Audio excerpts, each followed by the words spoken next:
Okay. Greetings, everybody. Keith here. Hoping everybody's having a good day, enjoying life, living life, loving life. Trying to get my things set up here. Had a few issues here, but we're getting going. And so, in the meantime, I want to remind everybody please hit that like, share, and subscribe button. Um, if you're on Hecklebus, get over to El Perro and do the same. And if you're on El Perro, get over to Hecklebus and hit that like, share, and subscribe button. And we are going to get into it here. The link is pinned for the stream if anybody wants to come up. And we're going to be talking about the big dummy corporations and basically how you've been duped from every which way to Sunday. So feel free to come up and join the panel in your disgust and bereavement, and we'll get going. First, I want to think about scripture and what we're talking about in regards to all these contracts and the dummy corporations and why we shouldn't be doing this. You should never be touching those contracts. Those contracts operate a legal and quite fictional trust. Psalms 118,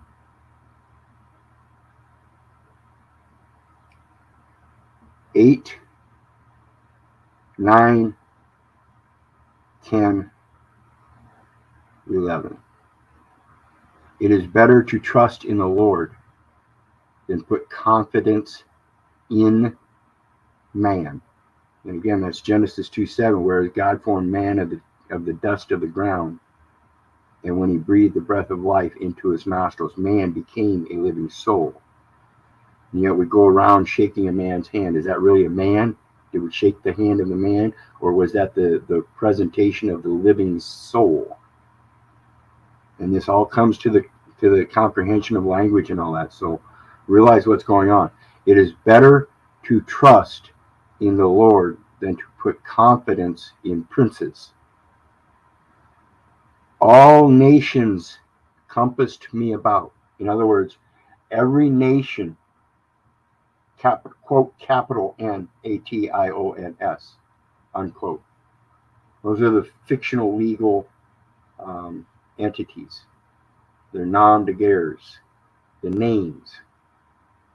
But in the name of the Lord, I will destroy them.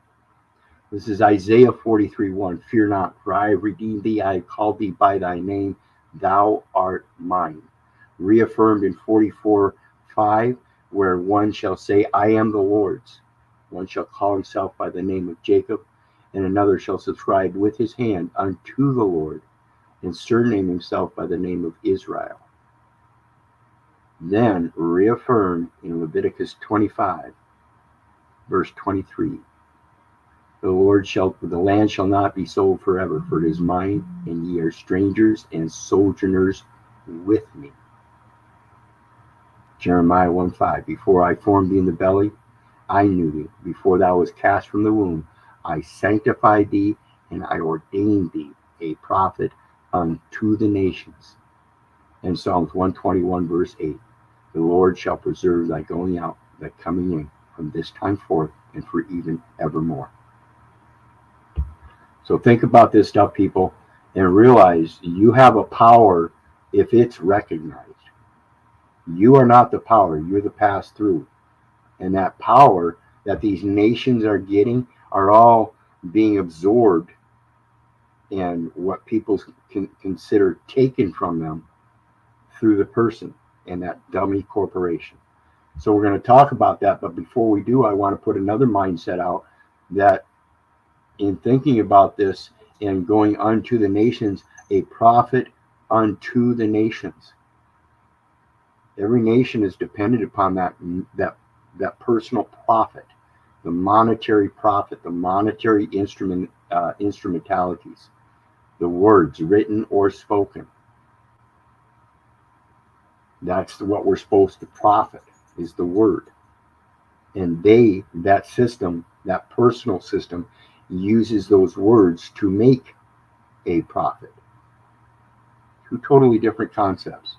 And in that conversion of concept, we're going to go to Deuteronomy 15. At the end of every 7 years, thou shalt make a release. That release is the release of the person. And it's a lease agreement. It's the bonded servitude. Every man is bound by his words. So you release that bonded servitude, and dependent upon the words determines the character of the bond. Is it a spiritual credit or a manual credit? And this is the manner of the release. Every creditor that lendeth aught unto his neighbor shall release it. In other words, if you have a neighbor that borrows from you and in 7 years he can't repay you, this is the concept of their bankruptcy. He's insolvent. But that doesn't mean you don't loan to him anymore. You release him. You're a prophet unto the nations. You give him the words so that he can go out and try again. President Trump had 7 bankruptcies. He shall not exact it of his neighbor or of his brother, because it is called the Lord's release. Of a foreigner thou mayest exact it again. So if he's not of our household, but rather a foreigner, a neighbor, a brother from another area, a stranger and sojourner, but that which is thine with thy brother, thine hand shall release. Save when there shall be no poor among you. If there's no poor among you, then you don't have to worry about another man borrowing. This is reason and logic. And that's how you save. You don't save by going to a bank and saving it up for yourself. If you have excess and you don't need it right now, technically you're supposed to will it unto your neighbors. You're supposed to will it unto your neighbors. And that's in the spirit, not in the manual. Only if thou carefully hearken unto the voice of the Lord thy God, and not invoice of the man. This is what the invoice system is all about. Again, that spoken or written word is an invoice. And it's done by comments, and they're fiction. So use the voice of the Lord thy God to observe to do all these commandments which I command thee this day. For the Lord thy God blesseth thee as he promised thee, and thou shalt lend unto many nations, but thou shalt not borrow, and thou shalt reign over many nations, but they shall not reign over thee. Circling back to Psalms 118, verses 8 through 11, it is better to trust in the Lord than to put confidence in man. It is better to trust in the Lord than to put confidence in princes. All nations compassed about me, but in the name of the Lord will I destroy them. I hope that correlates everything in regards to the scriptures. And now we're going to get out of that dummy, that fool, that idiot that I've been all of my life until I was revealed this through my own observances by simply reflecting and going back and looking over all the things that I've done and incorporating my new gained knowledge through the research. The keys just start falling in place. Okay, and again, like I said, it's uniform throughout all jurisdictions, and that's stated in the lowest jurisdiction because the voice from the top reached the bottom. You don't start at the bottom. That's where it ended up, and they too hear it. So all you have to do is concur with it and correlate it and do it in the voice of the Lord thy God. So let's look at this, and I want to remind everybody, the StreamYard link is up there if anybody wants to come join on panel. Please be sure to hit that like, share, and subscribe to get this content out there. to help bring more people to the channel so that the panel does fill up. And before we get going, I want to thank Big Stank, Cara Hands, Look Within, Discog, Gen V, everybody welcome. Again, please hit that like, share, and subscribe button. King Morpheus, bless everybody. And we are going to get on with the presentation. And I'm going to start out with the dummy shareholder. And when we're talking about finances and corporate entities and all that, I love Investopedia. Again, it's a worldwide internet that many financiers go to find their definitions in a simple English version rather than the legal definition. However, we are going to look at the legal definition here. And before we get into this Investopedia, if everybody wants to drop down to the details section of the video. Oh, I'm sorry. I did not post it there. And I am sharing the wrong screen. So let me try this again.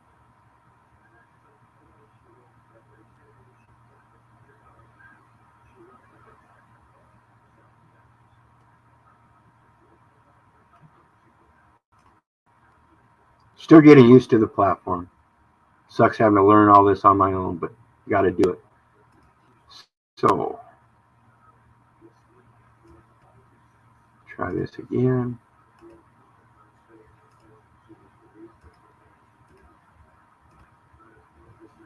And here we go. What is a dummy shareholder? This is from,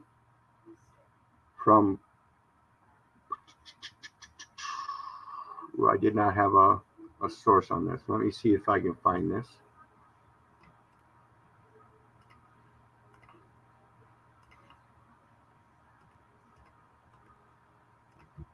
My apologies. I generally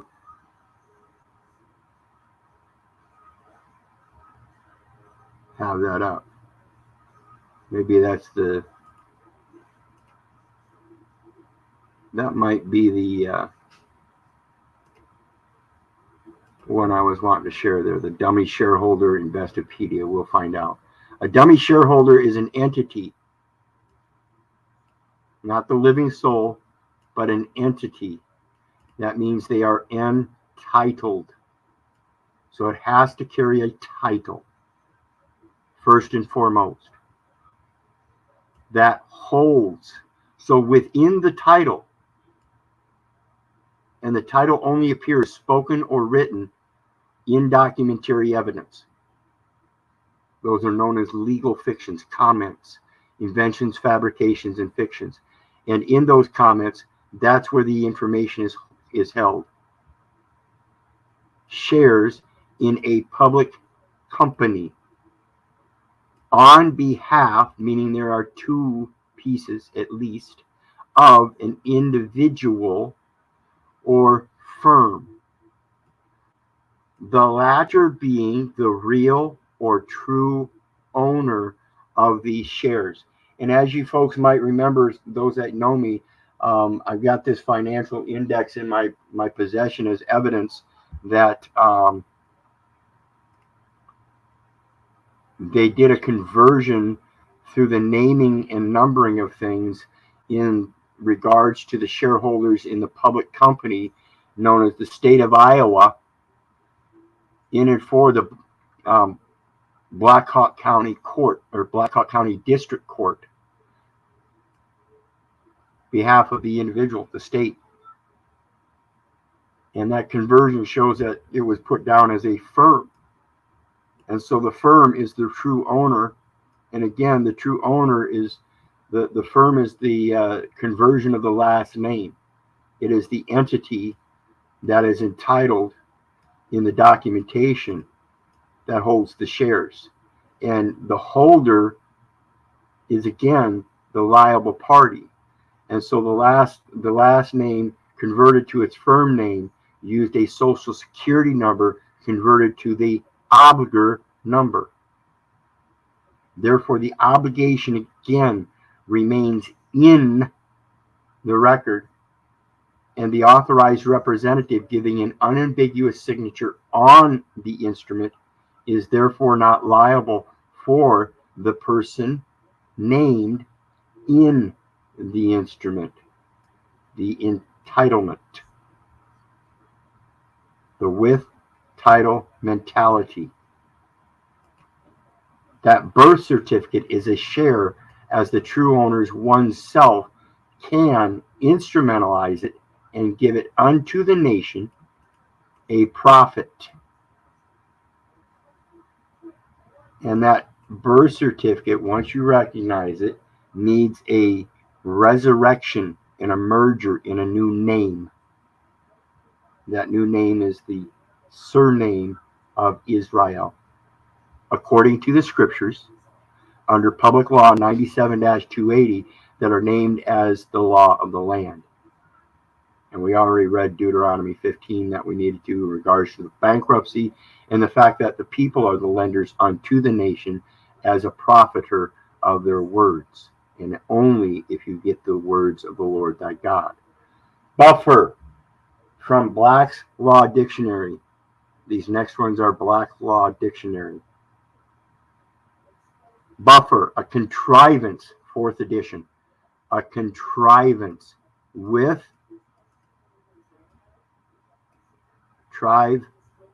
trivial information.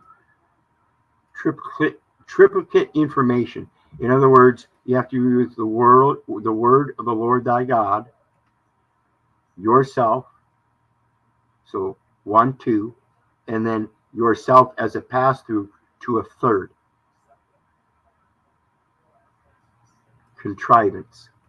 To mitigate the shock by cars, vehicles. You are a vehicle for which things pass through. You are the transportation system. Coming together rather than a safety appliance. An elastic apparatus for deadening the jar caused by the collision of bodies.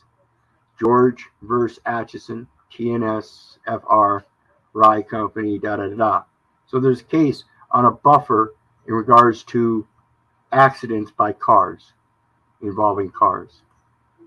However, right below that, it says agency, adjunct, as in adjudication, branch, as in government or roots and what branches from them, instrumentality, how they're used, the intellectual or mentality of its use, and the fact that it is for use, and buffer as synonymous. So taking from buffer now being synonymous with agency, adjunct, branch, instrumentality, dummy, tool, buffer as synonymous. Lowendahl versus Baltimore O&R Company. A buffer between the real owner as the man and the corporate presumption of the person. It's a dummy. Okay. A buffer between the real owner, which is a man, which is still the record, and the corporate presumption, the person of the man, which is just one of the various characters, personalities, whether it be dad or father or employee or employer, co-worker, civilian. Those are all, every last one of them, nom de guerres. War names, war rants. Okay. Dummy, as in noun. One who holds legal title for another. A straw man. Hegsted versus Wysecki, 178 APEP Division 733, Space 60 or 6.5 feet in width between street railroad tracks. Dummy, as an adjective, sham, make believe, pretended, imitation, U.S. versus Warren, D.C., Idaho, as respects basis for predicating liability on a parent corporation for acts of subsidiary. Now, if the federal government is the one that funds all states, in other words, subsidizes the states, and it's done because the states ceded their jurisdiction to the United States, then the states are in fact subsidiaries of the parent corporation known as United States under 28 CFR USC 3002 section 15A, B, and C, where it talks about departments and agencies. 5 USC 301 departmental regulations, Department of Defense. And therefore the corporation is a branch, instrumentality, dummy, buffer, tool, as agency for the military. The big dummy corporations. Dummy director, one to whom usually a single share of stock in a corporation is transferred for purpose of qualifying him as a director of the corporation. Not that he is in fact already qualified, but for the purpose of qualifying, which means to be yet qualified. It still remains a presumption in which he has no real or active interest. Real or active interest. However, as holder of an instrument, you have a right to enforce it, particularly if it has your name. So that birth certificate, as mentioned earlier, or, like I said, certificate of title, and you are holder of it. It has your name on it in ink as the authorized representative, allowed to sign on it unambiguously and therefore not liable. Again, because it's a certificate of title, which is a single share in the share that the state supposedly owns and holds, which is the title. And therefore they are the one entitled, and I merely would hold a certificate of that title, a certificated proof evident sharing, in which I had no real or active interest, but now that I hold it and am partially liable, limited liability, I have an interest in transferring it to the United States, who is the true party of interest, and not the state, who is playing as if they do. It was imported through the United States, and they were the secondary importer. Are you holding that title or certificate? If the state is holding the title, then they are the dummy. Remember, the holder of the title, not the certificate of title. They are the actual trustee, and once you get or have a certificate, you now have a benefactor versus beneficiary situation, because now you can place the supplemental facts to that record, and they are the buffer between the benefactor and the beneficiary, because they have to take that information and put it to the beneficiary, which again is the record, not them. They are the holder of that record, and the holder is the verbal, which means they are the living soul. And this is why we talk about that dual jurisdiction. You have to bring them out of that jurisdiction of person and put them in the correct jurisdiction of the living soul, and let them know they are the holder of that instrument, and you are as well, and therefore you are co-trustees. And again, if you want equity, you must first bring equity. So the way you bring equity to that other holder is the reason and logic of how he shares the multitude of the liability while you transfer all of yours to the United States in the interest. The accountant is the obliged person in duty for the numbering, the numbers, the enumeration at birth. Again, 5 U.S.C. 301 says it's a departmental regulation applicable to the Department of Defense in plain writing, and there are certain minimum birth registration requirements. Okay.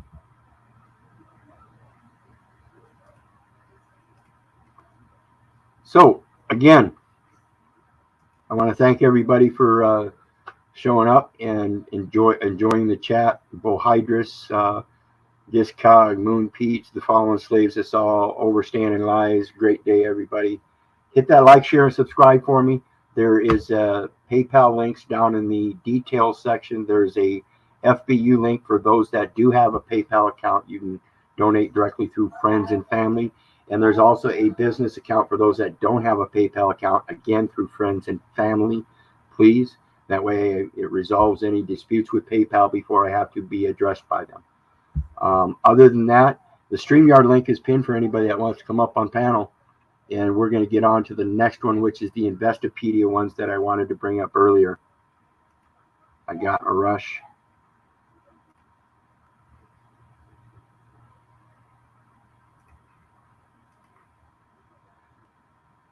And this is dummy shareholder. What is a dummy shareholder? And again, you're going to find some of the same language that we saw with Black's Law Dictionary definitions. A dummy shareholder is an entity that holds shares in a public company on behalf of an individual or firm, the latter being the real or true owner of these shares. So this was quoted directly from that Black's Law. Exact identical quote, folks.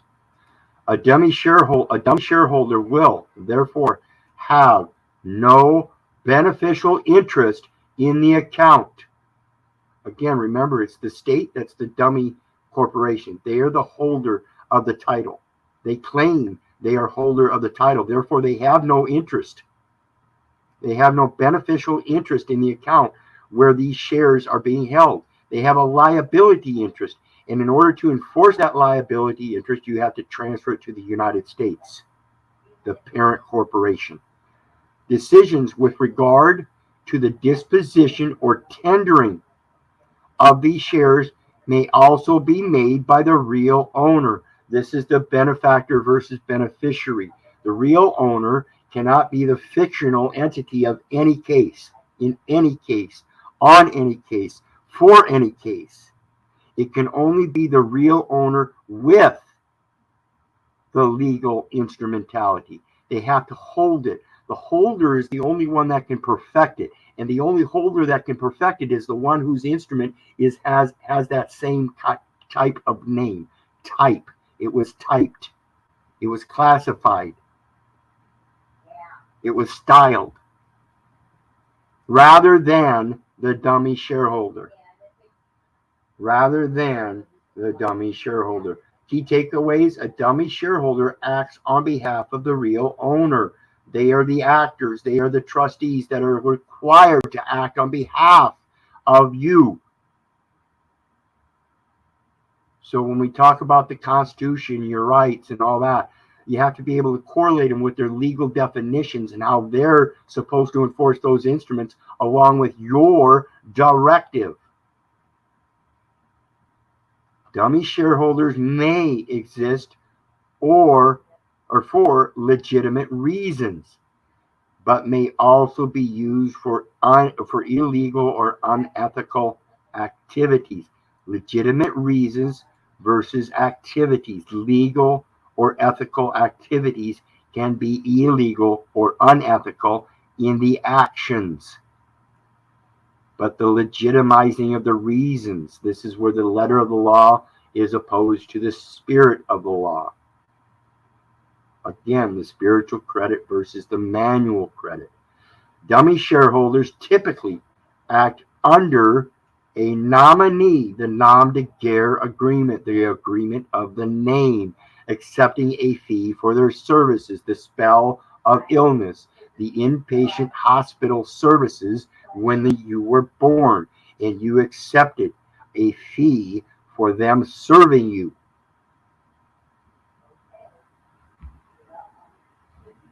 Understanding dummy shareholder. The subject of dummy shareholders is a gray area. 50 Shades of Gray, folks. You're involved in all kinds of intercourse. In case you watched that movie, I did not. But I can tell you almost assuredly that that is what that movie is about. You have many remedies. They come in different shades. Okay, the subject of dummy shareholders is a gray area in most jurisdictions because all jurisdictions are a coloring, a shading of the true and one and only law. The beginning was the Word. And if the Word is not true, then it's a fiction. So actions speak louder than the words. Put them to their actions. Say, hey, I never did that, but you did. You sent me that. You are the one in the position to authorize me. Therefore, you're the authorizer of me. You were authorized by them. I'm handing it back to them. What they put out shall go back to them. What he puts out shall go back to him. It is his credit. Therefore, the manualization is their credit to the federal government. So hand it back to that federal government as their obligation to discharge the duties while you discharge the credit. Given the possibility that they may be used to circumvent securities legislations or perpet rate. You're a pet to them. You belong on a leash per their form. You keep filling out that form that has those rates on it, and they're going to pet you any way they want.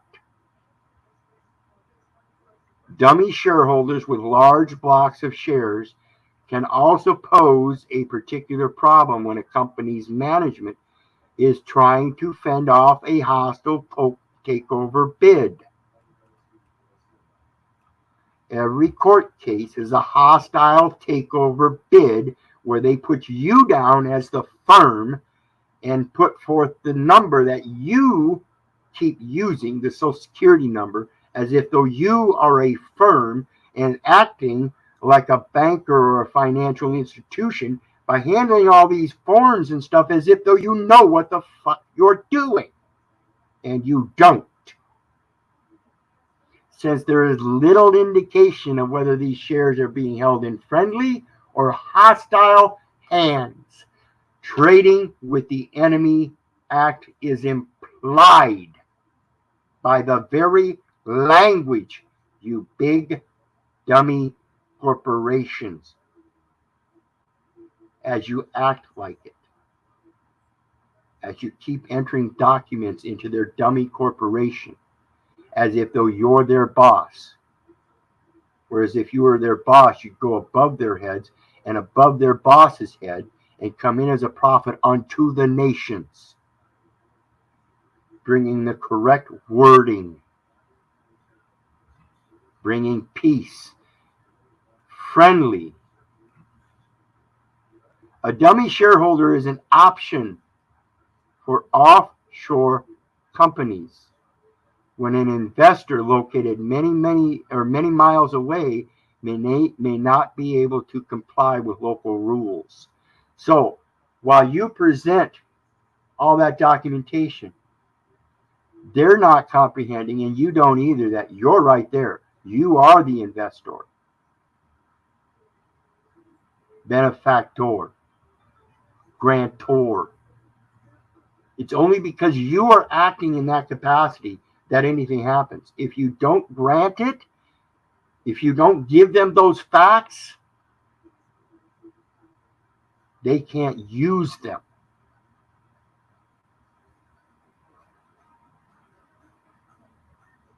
But they don't see that you're the one giving them.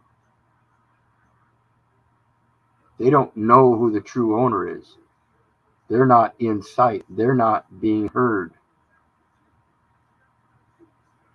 You have to learn how to come forth as the true owner. I own that shit. It passes right through me. Freely given what was given freely. His word. Nothing more. Add not unto, nor take away from, lest ye be found a liar. Such as a requirement for a minimum amount of shareholders or directors.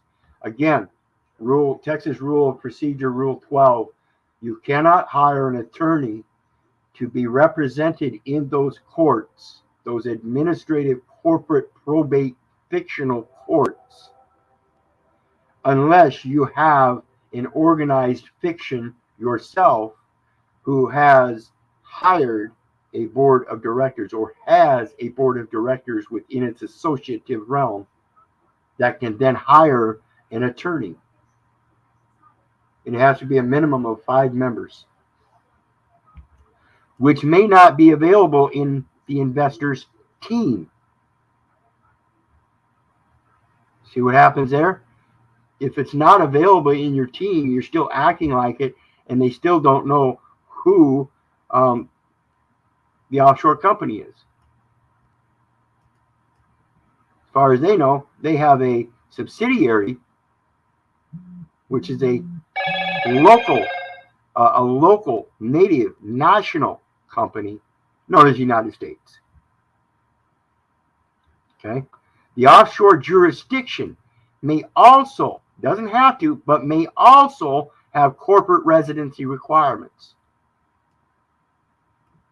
The one that's outside of their shores, beyond their shores, the offshore jurisdiction. Not the offshore company, but the offshore jurisdiction. This is all legal shit. Offshore company versus offshore jurisdiction may also have corporate residency requirements. Whereas if they're offshore in a foreign jurisdiction, they may reside in a localized jurisdiction of someone else, even though the company operations do not require local staff. In addition, local banks may require that one or more persons act as signatories on the bank account. Local banks may require that one or more persons act as signatories on the bank account. And I can easily rebut this through the Patriot Act, SS document 22, something from the Board of Governors of the Federal Reserve and their Customer Identification Programs Exemption Program, which also correlates with 19 CFR 149.3 data elements, wherein the buyer, seller, or ship to party can give a number in lieu of the name and address of any offshore companies and their locations. Just know that they're outside of your jurisdiction, and your jurisdiction is the lowest, and therefore anything outside of your jurisdiction is already greater than yours.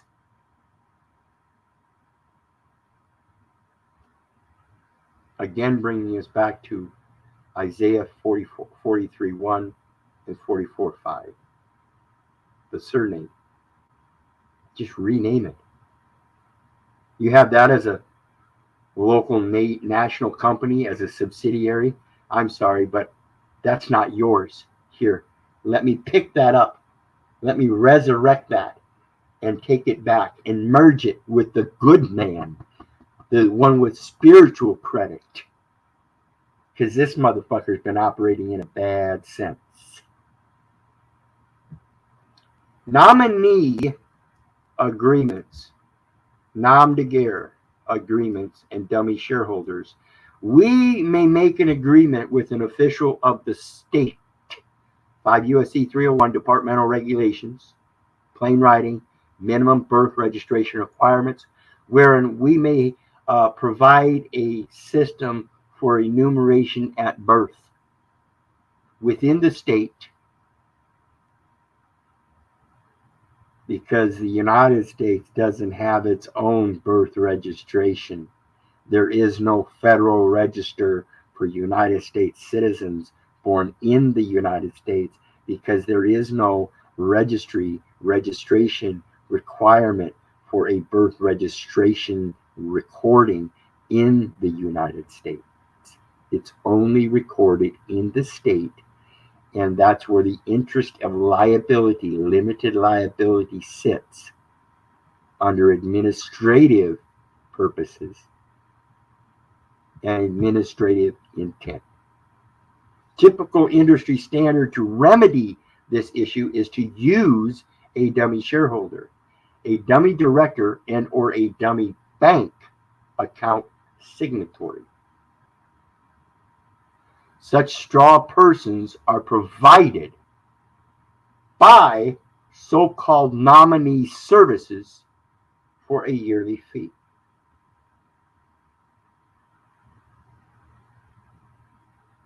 Who's the servicer?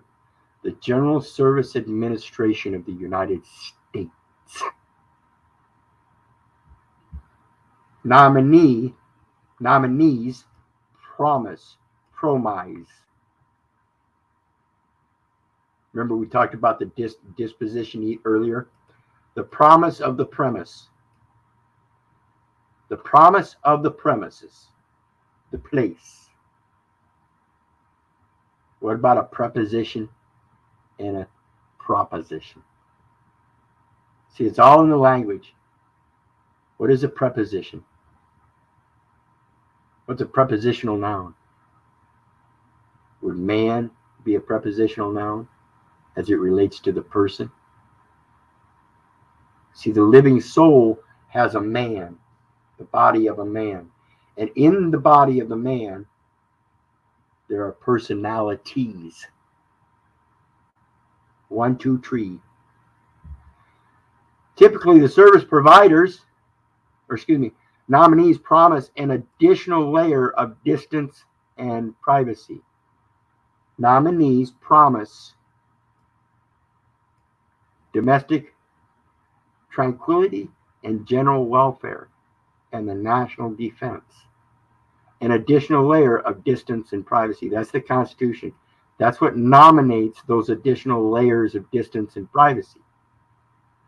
Typically, the service providers assure that the nominee's role will only be to maintain the company's finances and interactions with the local government. Okay? So again, it's the federal government as the service provider that has the additional layers of distance and privacy through the Constitution of the United States. Typically, that service provider assures the nominees through the preamble and the Bill of Rights and the rest of the Constitution, their role and will only be maintained the company's finances and to handle the interactions with local government. Article 10 of the Constitution. Article 10 of the Bill of Rights of that Constitution. The powers granted or delegated, the powers not delegated to the United States and not prohibited to the states are therefore delegated. Can't remember. I'm getting bad at this. I got to go back and remember that. But the business will not be managed by the nominee.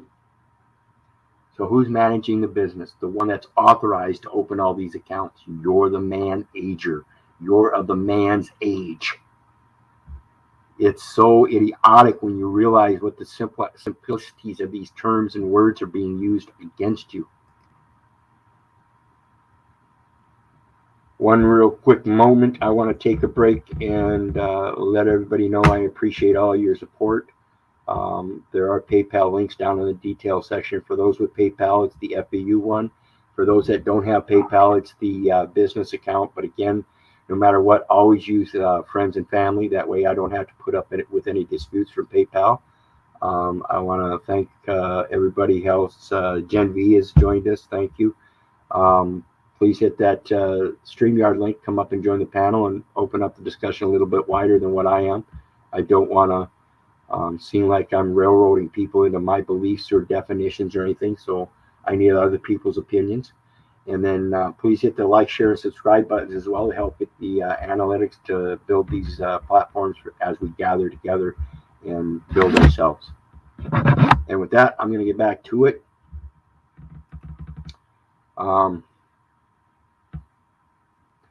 Under a nominee agreement, an individual agrees. This is the SS5 application where they start the individual record, or extend, I should say extend the individual record, but now it's taken as a manager position. Like I said, you're now a man of age at 18. You fill out the SS5, and that prenatal record that was developed before the man was discharged of his mother's waters was continued on in a recordation or effectualization of that individual record to be maintained once again to further its purposes. Nothing more, nothing less. And that is to hold shares or to act as an appointed director without having the burden and benefit of, or benefit from this legal position. So without having the burden and benefit. So if I'm not going to benefit, then you can't burden me either. Okay, this is the quid pro quo thing that people don't understand about the voluntary. The defendant needs to voluntarily appear in the court. If he voluntarily appears in the court, then he's going to take upon that burden, and he's not going to benefit from it, because then you're participating in the part of directing it. Now they can, like I said, I signed UCC 1-308 on 11 citations 7, 8, 9, 10 years ago and never appeared in their court. So they did the directing. So again, it's all on them. I'm not liable for the signature on the instrument for the person named in the instrument. And it carries through the language that they are, because they're the ones that directed a debt against the United States. Now, if they have the balls to pick it up and put it back in the hands of the United States, they'll find out they made a mistake. If they don't, and they want to leave it there, and they leave it up to me, I'll give it to the Lord's release, hand it back over to the United States here very shortly after my 7 years. It's coming up on 7 years in 3 weeks, and I can start that process of developing the resurrection and merger to a good name.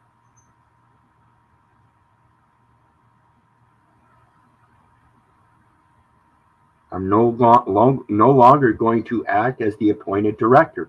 I'm going to give a final directive of a final judgment that was already what is done is what ought to be done. There is nothing new under the sun. You've been making mistakes. I had many accidents, and I apologize. I repent, and I'm going to forgive you.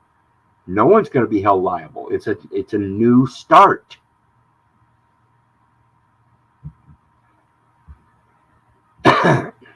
This person lacks voting power and earns a service fee. Okay, so where is my service fee? That is not a benefit. That is a compensation for having to partake. The service fee is for the signature, not for participating as a director. No one paid me. So now I can effect the Lord's release for that service fee and dismiss it as a mistake. It would be an accident causing a public liability that I no longer intend. And I do not like surety. Not green eggs and ham, not with anything.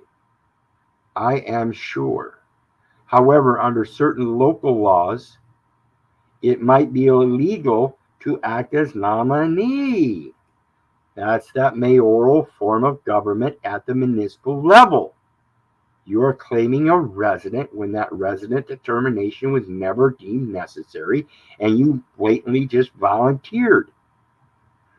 The laws might require to register the true decision maker. So again, if there was no, if the resident determination wasn't deemed necessary, then there was no true decision maker. It's still a presumption. As director and the beneficial shareholder in the company register. Again, the importance of the national register and no birth registration. Every state registration is a false registration because it's a subsidiary company that requires a birth registration and says that it's required by the national. And it is not. And it cannot be required by the national United States because they themselves do not have any such registration. It has to be uniform throughout all jurisdictions. Therefore, if it exists at the state level, it must exist at the national level, and it does not. These rules may invalidate the nominee agreement.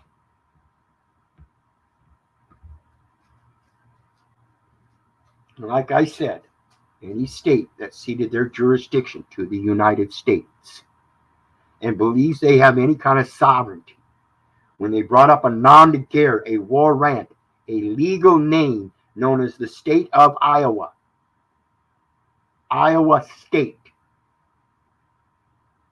in either form,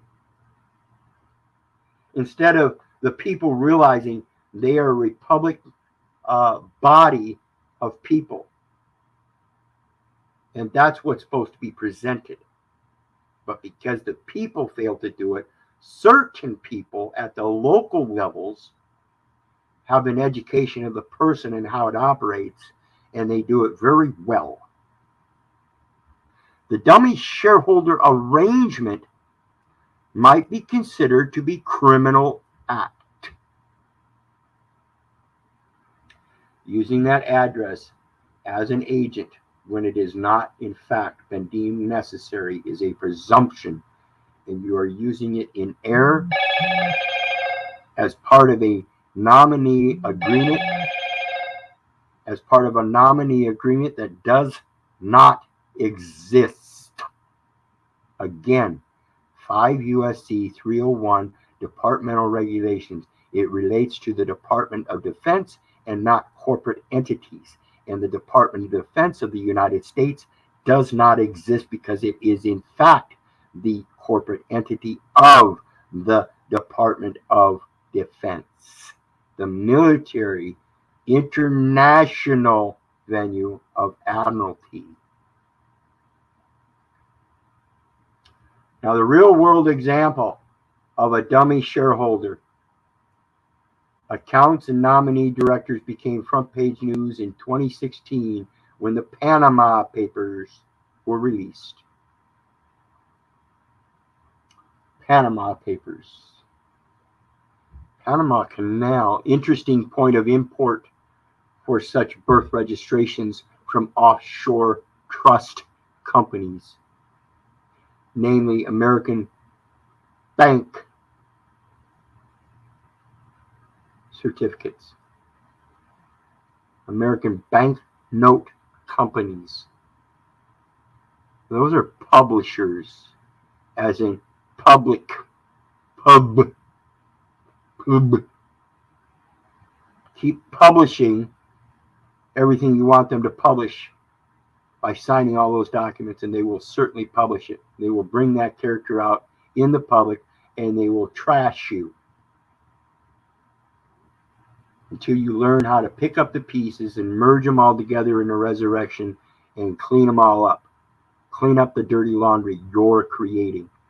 The documents outlined information on more than 214,000 offshore entities, bringing to light multiple politicians, celebrities, athletes, and criminals' illegal and unethical activities, profiting off of other men's persons by using other man's papers illicitly. Illicit.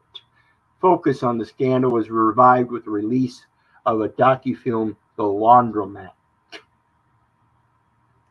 They have people literally that sit behind desks that have nothing to do with the name, yet sign that name all day long. John Alfred Jones, and don't know who John Alfred Jones is. But they're signing away document after document after document, and they don't even know what the document says.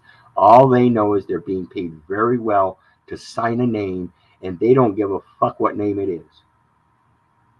But again, that's misuse of that UCC 3-402 on an authorized representative. Just because some scammer authorized you to sign it doesn't remove liability from you, because you're supposed to be doing that shit with knowledge. Just because some cop on the side of the road said you had to sign it doesn't mean you got to sign it. That's supposed to be up to your knowledge. That's supposed to be up to your discretion. And if you want to act as the dummy corporation and keep signing them documents, that's how you're going to be treated, as the dummy corporation that holds all the liabilities. Because you turned around and took that document back from him. He gave you a copy. Now you are a limited liability dummy firm, and that, or dummy corporation, and that is a firm offering, a firm bid, a firm bet, a firm promise based on the premise, pre and pro, premise and future mise, mise being bet.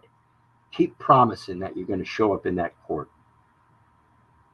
Keep promising you're going to show up in that court without validating and qualifying that signature, that you reserve your right to voluntarily appear in that court as a defendant, because you don't have that capacity.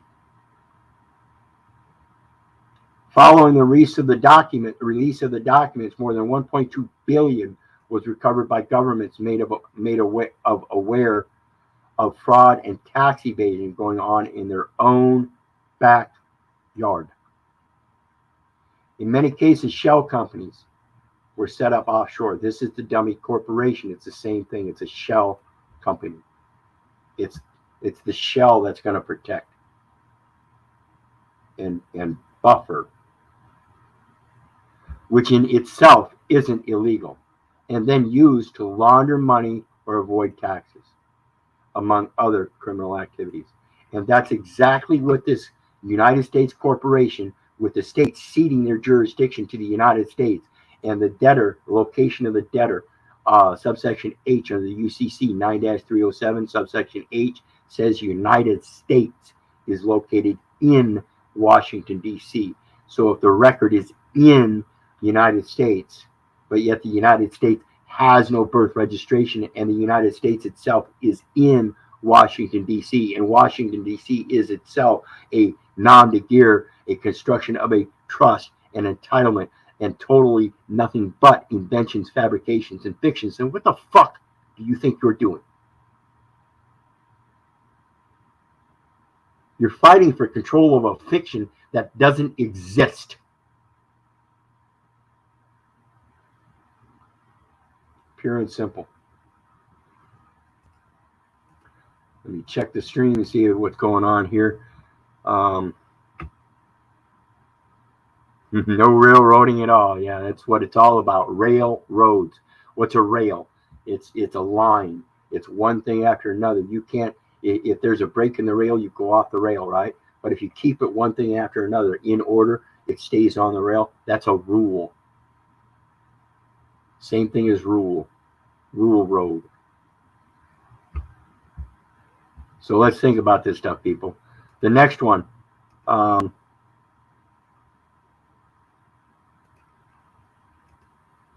dummy director.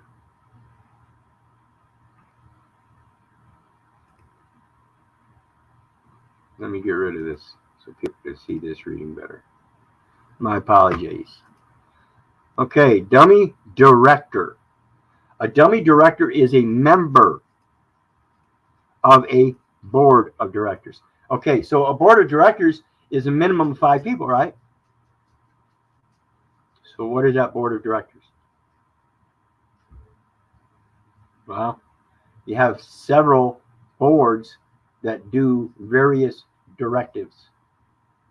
So now we're talking about plenipotentiary powers. And there's one board that regulates them all across the boards, all jurisdictions. Federal government means all entities of the government of the United States, including the United States Postal Service, that little circle with the R in it, registered agent, the buffer, and the Postal Regulatory Commission.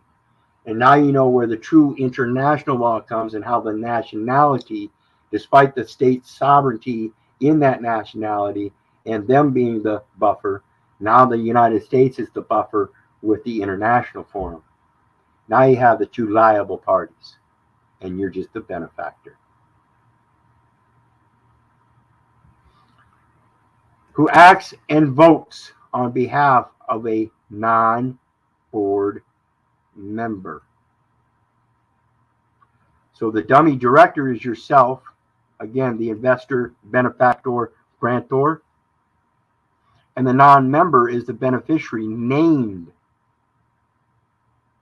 The beneficiary named in the manual, and in that manual, it's particularly implied that that manual applies to the man with those same data elements. Although they are called the director, a dummy director is only a figurehead.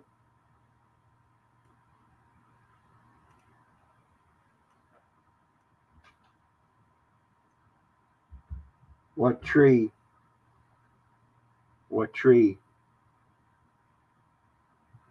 did Jesus curse?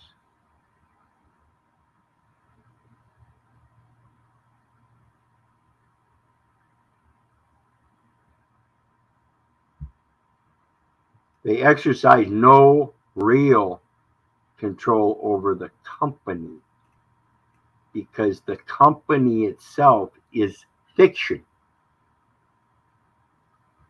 There is nothing to control. And they have no financial interest in it. Again, the financial interest is the beta corporate male. Again, the male, female on paper, in paper. It is not the spiritual credit. That's where the true interest lies. And that interest is lying in, again, equity. If you want equity, you must first bring equity. So when you see these documents that have all these comments, knowing them to be inventions, fabrications, and fictions, you've got to correct it. That was never meant to be. It was never meant to be qualified, as in qualifying as a director, when in fact you don't actually qualify, because that's not what you meant. Dummy directors are also known as accommodation directors or nominal directors. You direct the name or the accommodations. A dummy director, takeaways, a dummy director is a voting member of the board of directors but who acts on behalf of some other non-board entity. So the person isn't part of the board, it's the beneficiary. And you're operating as a voting member of that same board in the political realm by registering to vote, so that you can direct all these persons to quit using plastic straws and paper wraps, to turn around and use paper straws and plastic wraps, you big dummy corporations. Dummy directors are most often seen in the context of startup companies to act on behalf of management until permanent external directors are found. They don't see the offshore director because the offshore director hasn't come forth, and rather he sent somebody forth to act on behalf as an investor, as in a director, and therefore they put him down as an obligor, using a number referencing a record, a reversion instead of the original version. It was translated.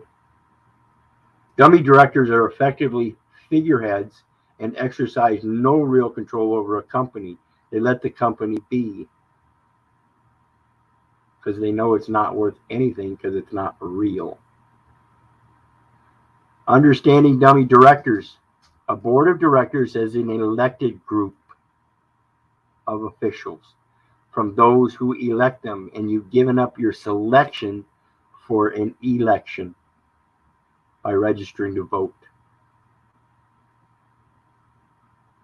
that represent shareholders. The board is a governing body that typically meets at regular intervals to set policies for corporate management and oversight. This is the court when it's in session. This is Congress when it's in session.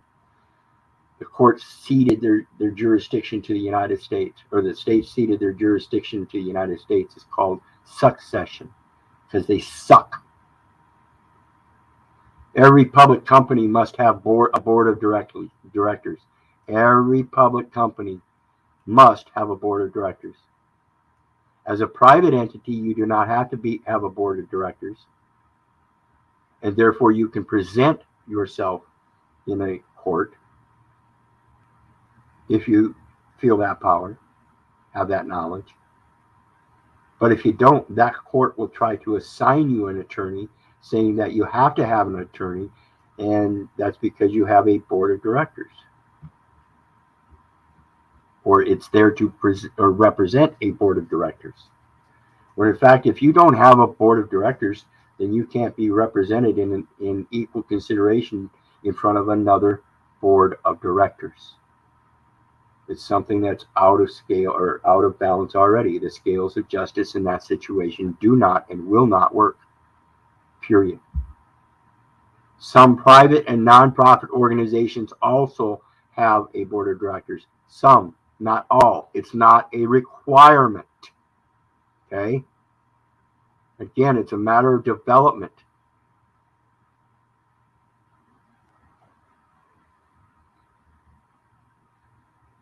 Here's the last one.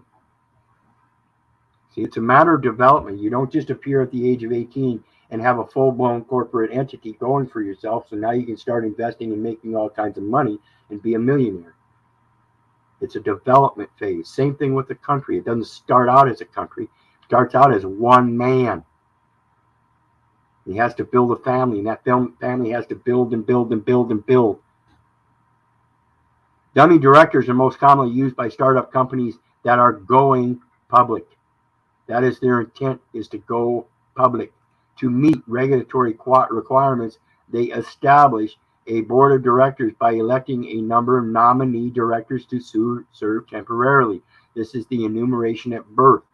They intend you to go public as a full-grown man, and to meet regulatory requirements, they establish a board of directors by electing a number of nominee directors to serve temporarily. And this is because you choose them hospitals as public entities, military branches that are not posing as peaceful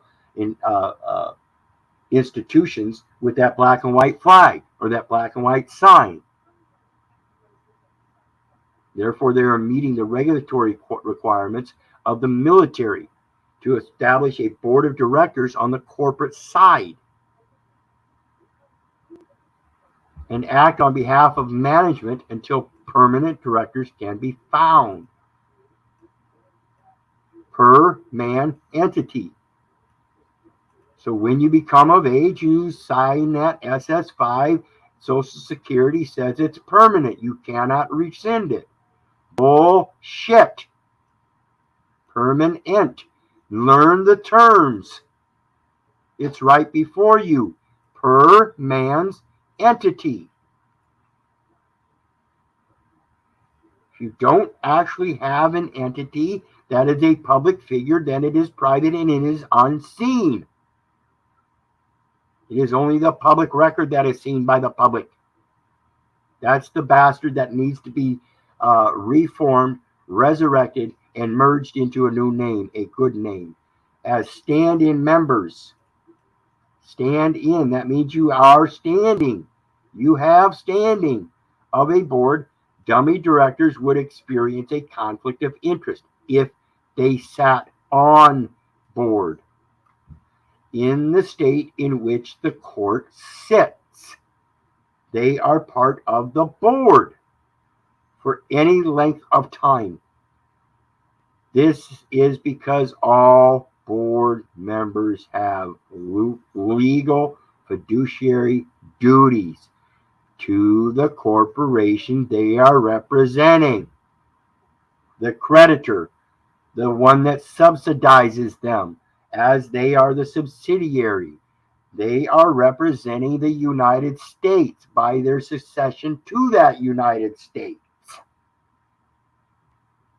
Board members are expected to act in good faith with candor and confidentiality and in the best interest of the corporation, not the state or the board of directors. So again, you hand the interest of the corporation back to the corporation, which is the United States. You hand the interest of the duties and obligations back to the judicial office.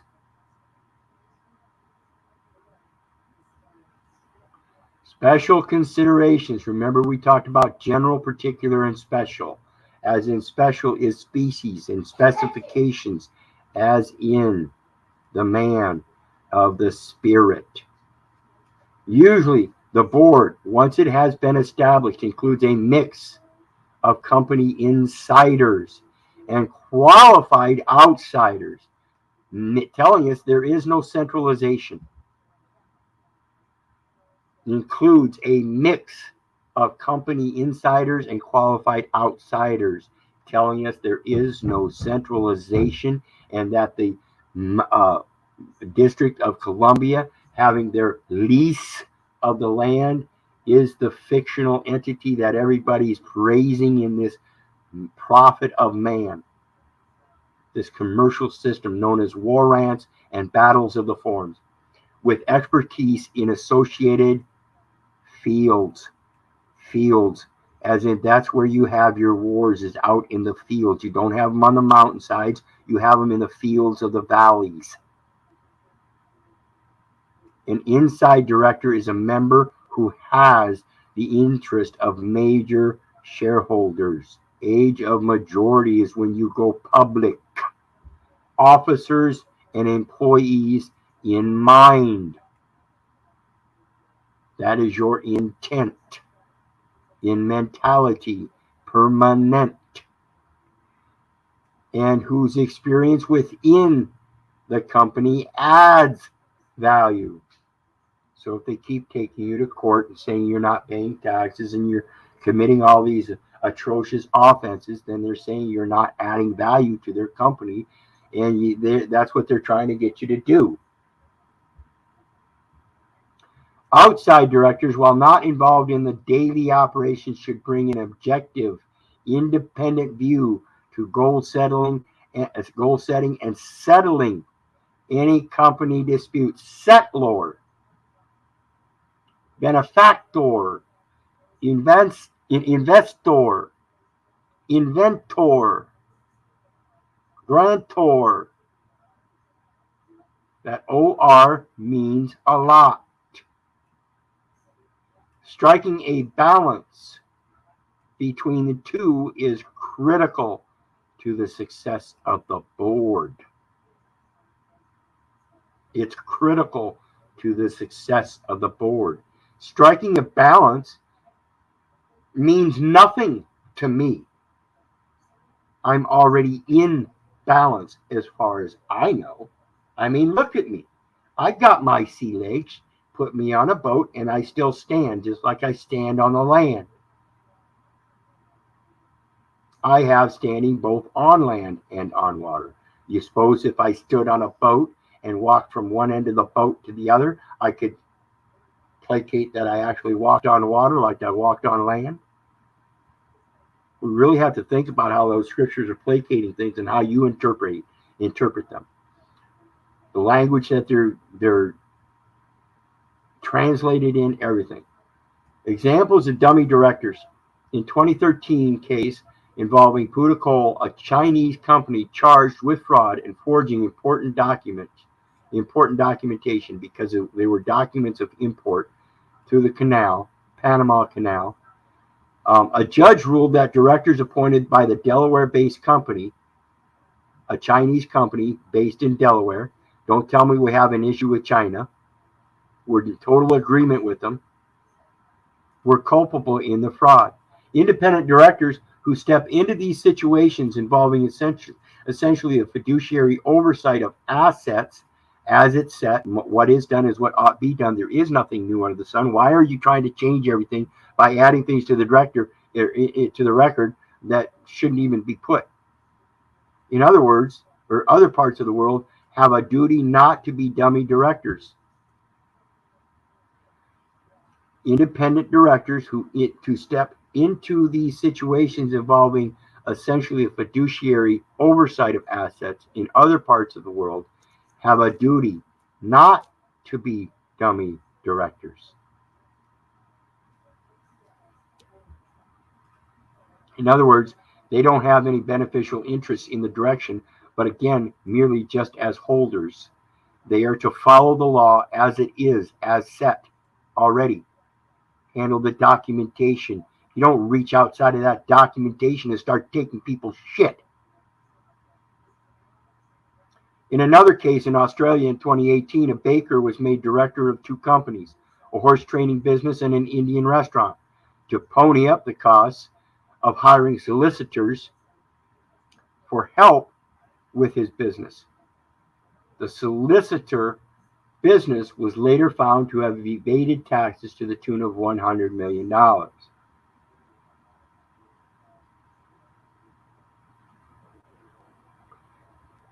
Interesting stuff, huh, folks? Check the room here real quick.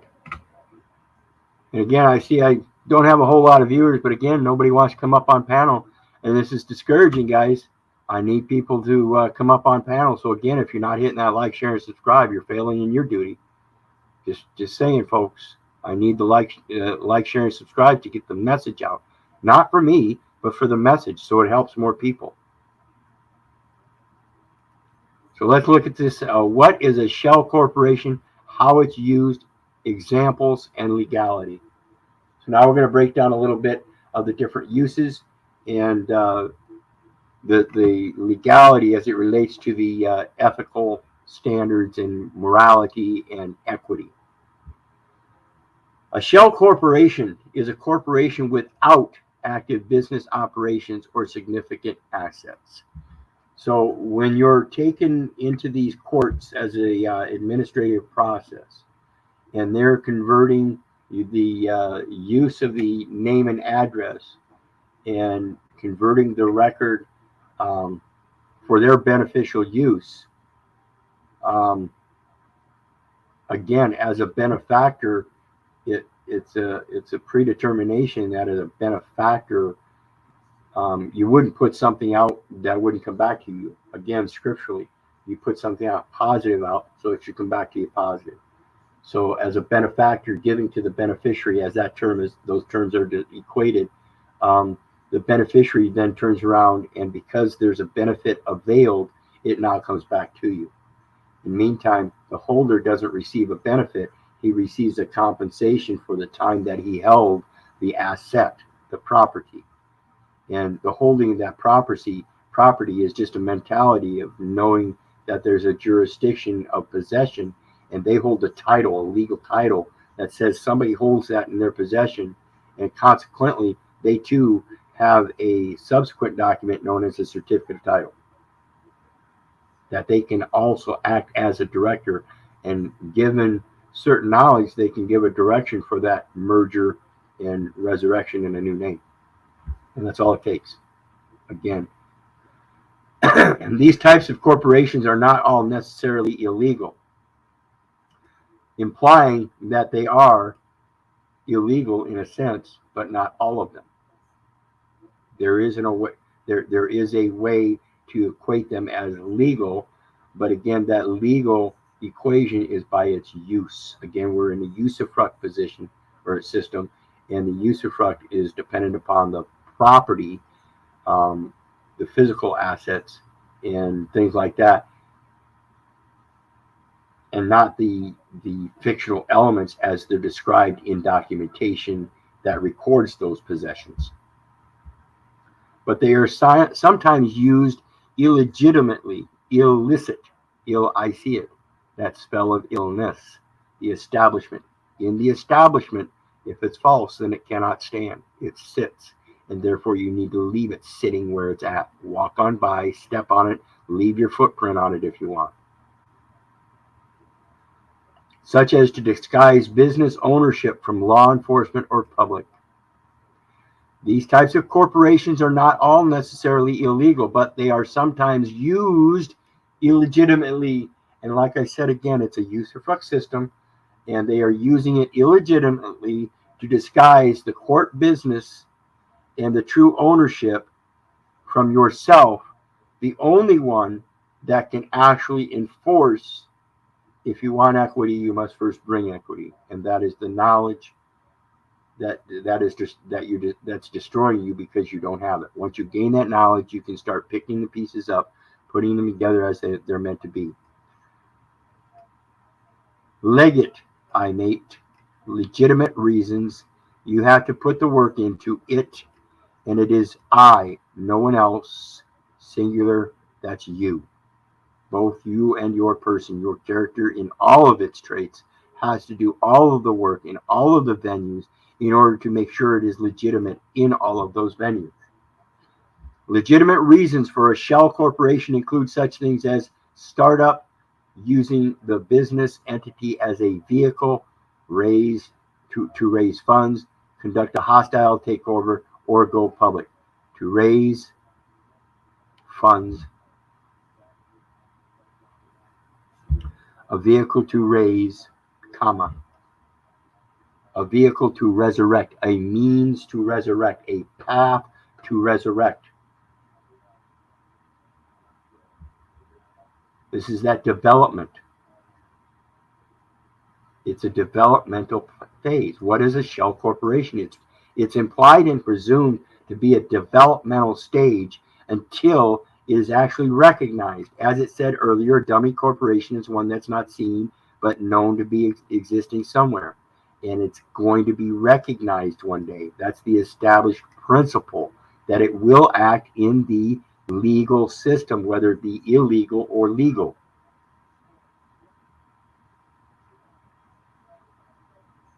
Understanding a shell corporation. Shell corporations are used by large, well-known public companies, shady business dealers, and private individuals alike. So it's well known that it's used in shady business deals.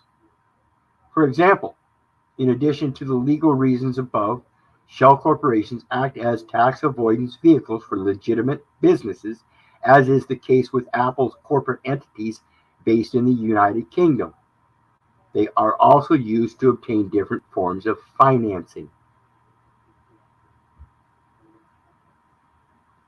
5 U.S.C. 301, departmental regulations, when they talk about agencies and the plain writing of the minimum birth registration requirements. And it's all these other agencies and their different forms of requiring subsidies that they then place on the record and get like funding from the United States, but don't proclaim any liabilities. However, tax avoidance is sometimes seen as a loophole to tax evasion, as these corporations have been known to be used in black or gray market activities. It's natural to be suspicious of a shell corporation, and it's important to understand the various scenarios in which they rise. Reasons to legitimately set up a shell corporation. The number one reason for a domestic company is to set up a shell company is to realize a tax haven abroad. A tax haven abroad. The only reason you would need a tax haven is if you are in a foreign area, foreign nation. If you're a native or national, then it goes by your production. Again, that cup is full, then it wells over. If it's not, then they cannot exact it from you.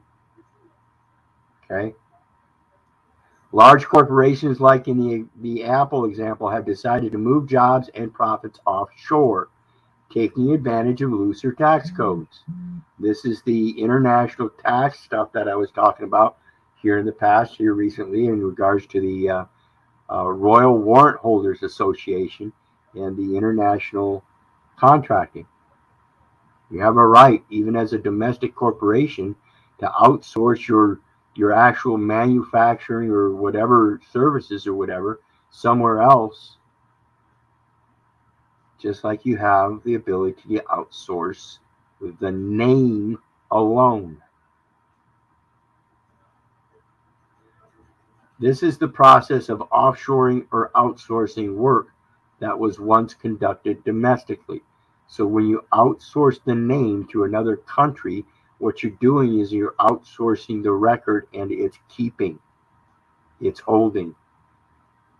You're investing in a different holder in due course, according to the course of the operations in that foreign jurisdiction and not the domestic one. This is common practice, and this is why I keep urging you to quit going to those administrative courts and outsource it. Go offshore. Quit dealing with that domestic bullshit that isn't domestic. It's a fraud.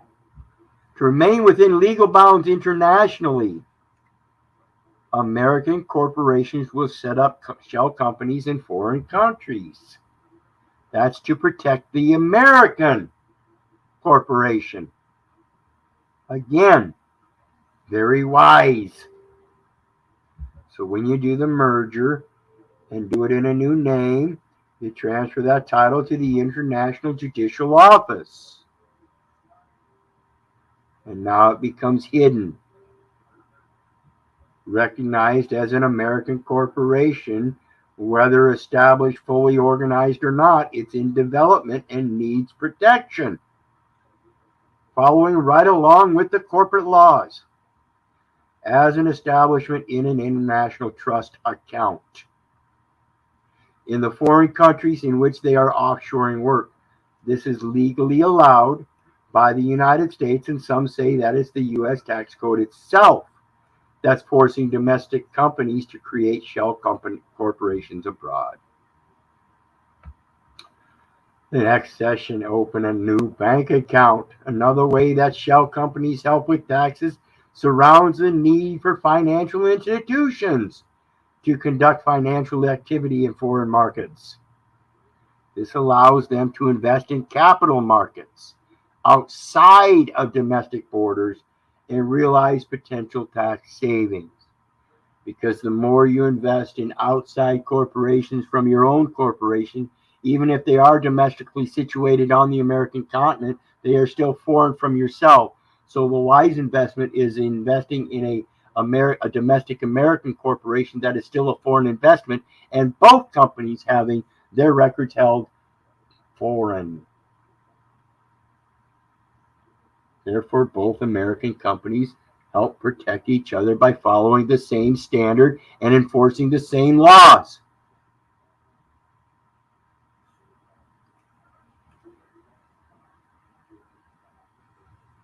Ways that people abuse shell companies.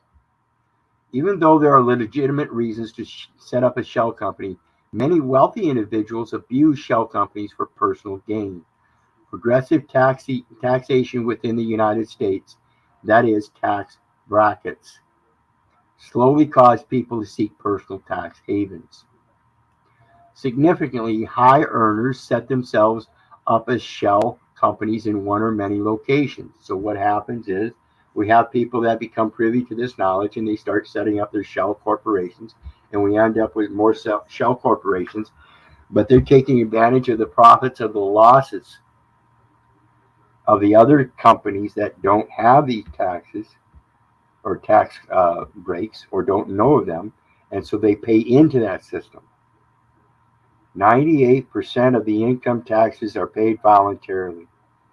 That means 2% somewhere along the line is taking advantage of the profits of the loss of other men. This is a gray area of tax evasion where people funnel earnings through shell companies in such a way that it is counted towards personal income. When you go to McDonald's, guys, ladies and gentlemen, and fill out that employment application. I can almost assure you, don't take my word for it. Do your own research and find out for sure. But I can almost assure you that they're using you both as an investor and taking out an insurance claim against you. And it's all based on personal income because they're considering you as an investor who is investing in their company and not actually an outside source that's earning a fee for their a compensation fee for their services. You're actually being considered an investor.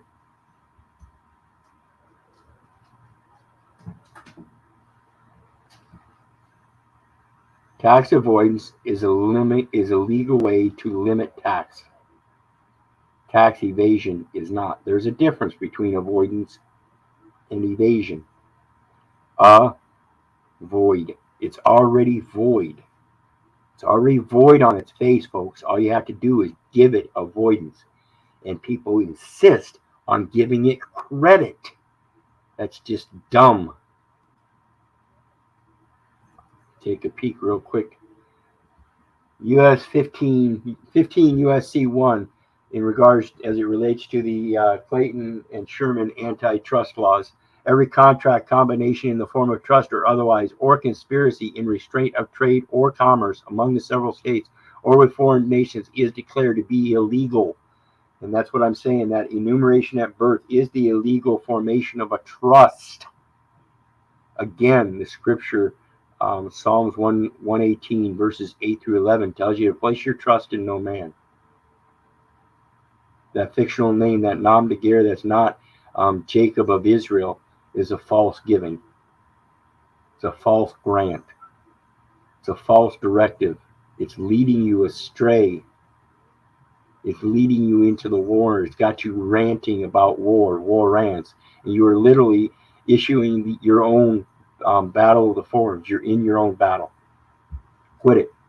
Come out of her. The next one. This is just to show you again the correlation with the legal definition. This is uslegal.com. And just like we read from the Black's Law 4th edition, which is what they use in the courts, is the Black's Law definitions. They are still quite familiar with the 4th edition, which is the inherent conversion from common law to equity. And then they've got their modern conversions. I believe they've got the 11th edition in print now. But they correlate all the same, just like worded. A dummy corporation or dummy company is an incorporated firm created to serve as a front or cover for one or more companies. It helps to hide the identity of its principal or principals, or to shield them with the limited liability protection provided by a corporation. And again, that limited liability protection, like I said, as it relates to the holder of the instruments, the creators of the instruments, and the United States taking liabilities and obligations to the full extent under 18 U.S.C. 7 as a special maritime territorial jurisdiction of their administrative courts, 18 U.S.C. 8, the obligations and other securities of those administrative documentations using those signatures as the securitization, and all of those documents being vessels of the United States under 18 U.S.C. 9. I don't care if it comes from the state or not. The state is an instrumentality of the United States by ceding their jurisdiction to the United States successively. Dummy companies may appear to be real, but it lacks the capacity. Remember, we talked about that figurehead? The cap is on the top of the head. Cap a city. That is the mayoral form of government. The oral may. You may. But again, it's orally given. You orally verbalize everything you do in life, written or spoken. That's that core oration, the body oration. Core does not mean dead, it means body. So your capacity, are you protected by the helmet of salvation? Can you be the Redeemer? Can you salvage another man? Can you salvage your own man? Can you bring resurrection? Can you merge that man with your true character and bring a good light to it instead of hiding it in the shadows of 93 cases? The main intention of creating such companies is to conceal true ownership and or avoid taxes. So when you go into the court and they ask you, are you Keith Little? No, I am the true owner of Keith Little. And by bringing me into this public venue, you have just violated or partaken in the violation of your very contracts and trusts. However, where an individual sets up corporation for the primary person of insulating him or her from liability, a court might, under the most egregious of circumstances, declare the entity a dummy corporation and expose the shareholder personally. So when you sign up for SS5, which is a form of liability, uh-oh.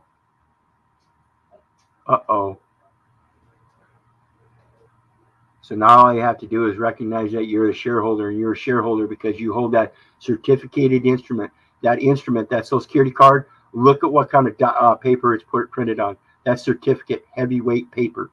It is certificated, and you can enforce this certification by ordering. Yes, that's an order, and giving them a fee for their services for conducting the acts of sending a birth certificate, of which has your name and a number on it that you can flip over and give a further directive, ordering a further or giving a further order to settle all the accounts according to that accounting and extensions thereof, so that no person shall be held liable in any court. That's all you're doing, is you're taking care of the liability. That's all you got to do.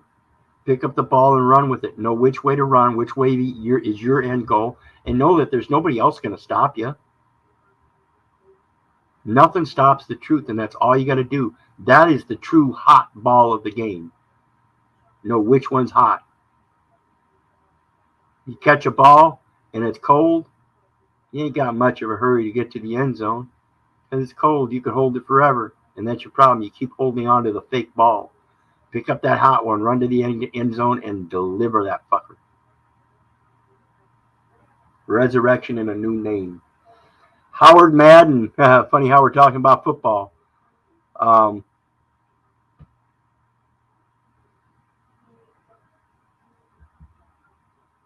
don't know who the 0% is, but Howard Madden says this sounds exactly like what the 0% teaches.